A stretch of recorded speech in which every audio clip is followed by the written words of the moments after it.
बच्चों, कैसे हो आप सब लोग। स्वागत है आपका दिव्या मैम की साइंस क्लास में।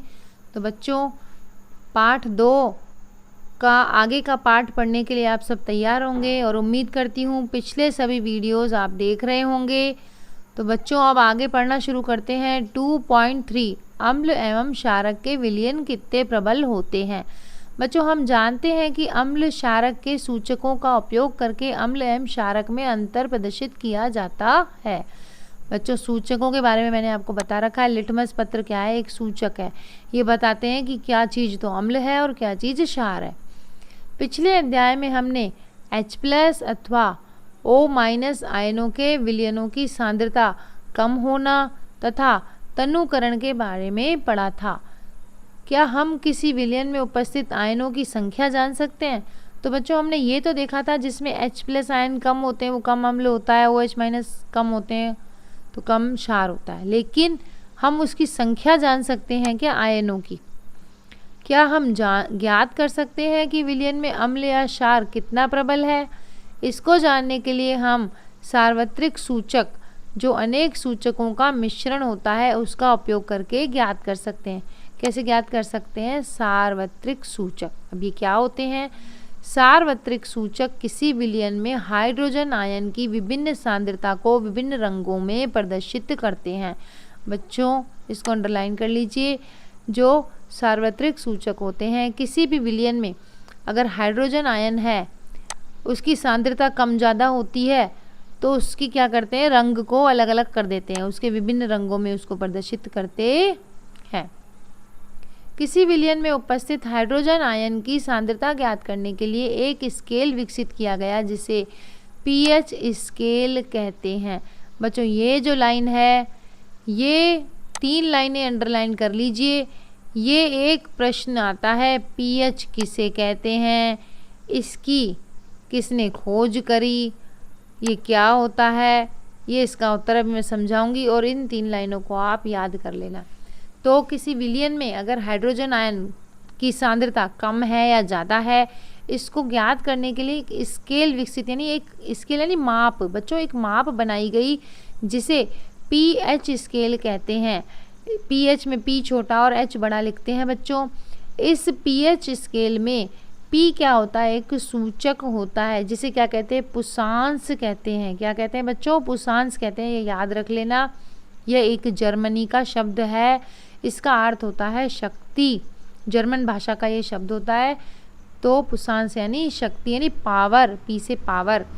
इस पीएच स्केल से सामान्यतः 0 यानी 0 अधिक अम्लता से 14 अधिक क्षारीय तक पीएच को ज्ञात कर सकते हैं। अभी मैं ये स्केल बनाना बताऊंगी आपको, तब ये लाइन समझ में आएगी।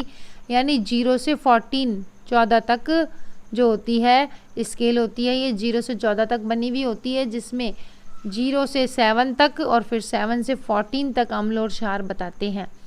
तो बच्चों, साधारण भाषा पीएच को एक ऐसी संख्या के रूप में देखना चाहिए जो किसी विलयन की अम्लता या क्षारीयता को दर्शाते हैं। अगर आपको पीएच की परिभाषा का प्रश्न आ जाए, पीएच किसे कहते हैं, तो ये जो पूरी 4-5 लाइनें हैं ये आपको लिखनी है कि किसी विलयन में अम्लता या क्षारीयता को प्रदर्शित करता है पीएच।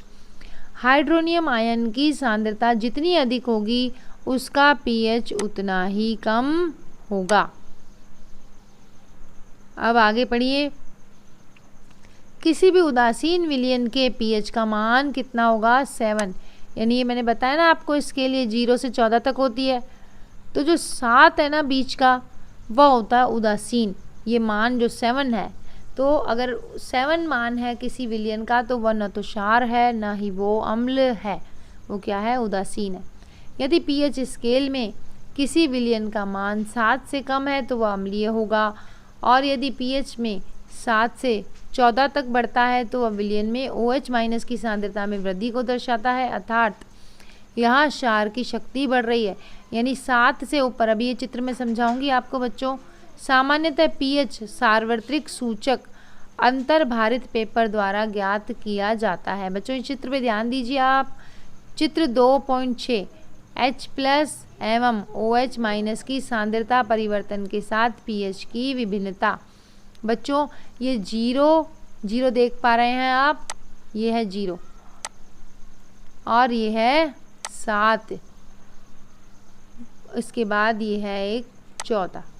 तो बच्चों 0, 7 और 14 ये पीएच स्केल इस तरह से आपको बनानी है। अगर पीएच का प्रश्न आता है तो एक स्केल बनानी है आपको, जिसमें बच्चों 7 से 0 की ओर बढ़ेंगे तो अम्ल प्रकृति बढ़ेगी, यानी कि एसिडिक बनेगा। और 7 से इधर की तरफ तीर का निशान 14 की तरफ जा रहा है ना, तो 7 से 14 यानी 14 की तरफ जाएंगे तो क्या होगा, हमारी क्षार की प्रकृति, क्षारक प्रकृति बढ़ेगी।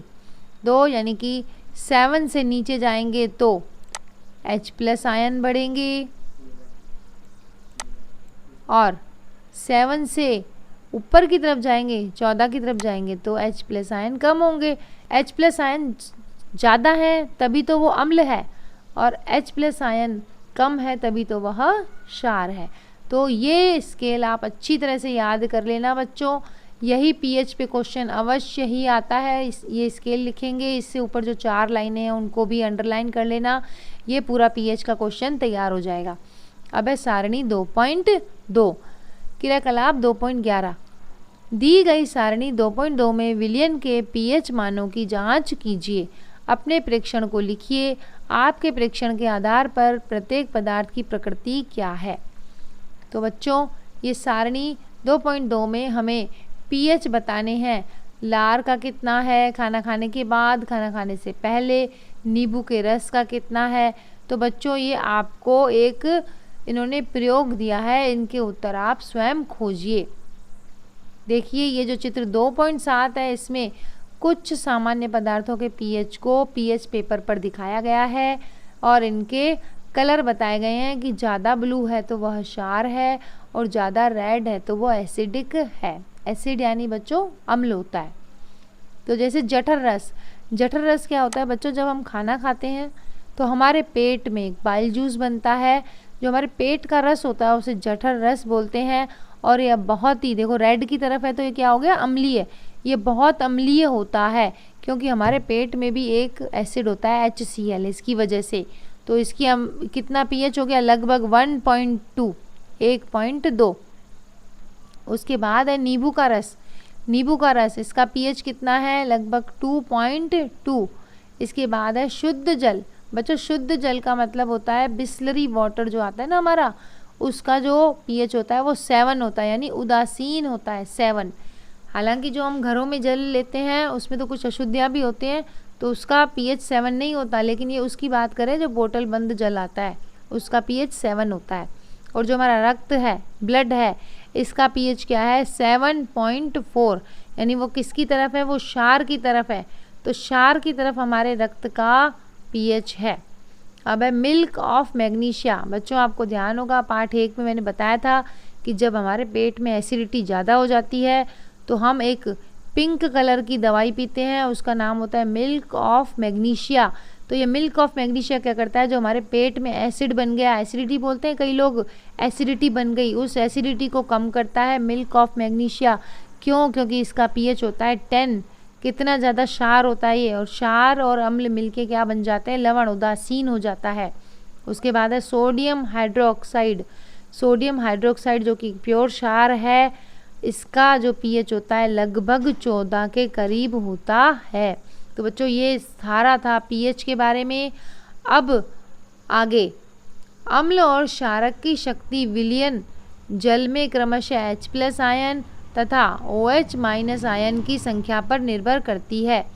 यदि हम समान सांद्रता के हाइड्रोक्लोरिक अम्ल तथा एसिडिक अम्ल जैसे 1 मोलर विलयन लेते हैं तो वह विभिन्न मात्रा में हाइड्रोजन आयन उत्पन्न करते हैं। अधिक संख्या में H+ आयन उत्पन्न करने वाले अम्ल प्रबल होते हैं, और जबकि कम जो होते हैं H+ आयन उत्पन्न करते हैं वो दुर्बल अम्ल कहलाते हैं। ये किसकी परिभाषा हो गई कि प्रबल अम्ल किसे कहते हैं और दुर्बल अम्ल किसे कहते हैं। अम्ल की पहचान ही है जो H+ आयन दे। तो H+ आयन ज़्यादा देगा तो प्रबल अम्ल कहलाएगा, H+ आयन कम देगा तो दुर्बल अम्ल कहलाएगा। तो क्या आप अब ये बता सकते हैं कि दुर्बल और प्रबल क्षार क्या होते हैं? हाँ बिल्कुल बता सकते हैं। जो OH आयन कम देंगे वो दुर्बल क्षार, जो OH आयन ज़्यादा देंगे वो प्रबल क्षार होते हैं। तो बच्चों ये था हमारा आज का पाठ। इसके बाद 2.3.1 दैनिक जीवन में pH का महत्व, इसको हम अगली क्लास में पढ़ेंगे बच्चों। तो अब तक जितना पढ़ाया है आशा कर रही हूँ कि आपको सारा समझ में आ रहा है, और नहीं समझ में आ रहा तो बच्चों इन वीडियोस को बार बार देखिए और आपको अच्छी तरह समझ में आ जाएगा। और इसी तरह मेरे साथ आप कक्षा 10 की पढ़ाई जारी रखिए। मिलते हैं अगली क्लास में, तब तक के लिए बाय बाय बच्चों।